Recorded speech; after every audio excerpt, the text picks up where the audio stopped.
ஒருத்தர் வீட்டில் பூனை வளர்த்தாரு. அந்த வீடு பக்கத்தில் வேறு மொழிக்கார ஒருத்தர் பூக்கடை வச்சுருக்காரு. ஒரு நாள் என்னாச்சு,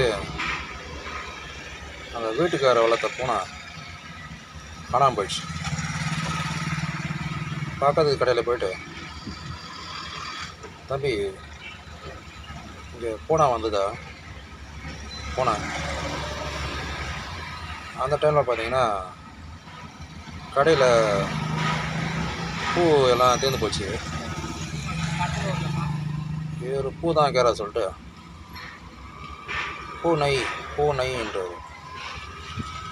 அது வீட்டுக்காரு, ஆமாம்பா பூனை தான் வந்ததா? நை பூனை நாளைக்கு தான் வரும்.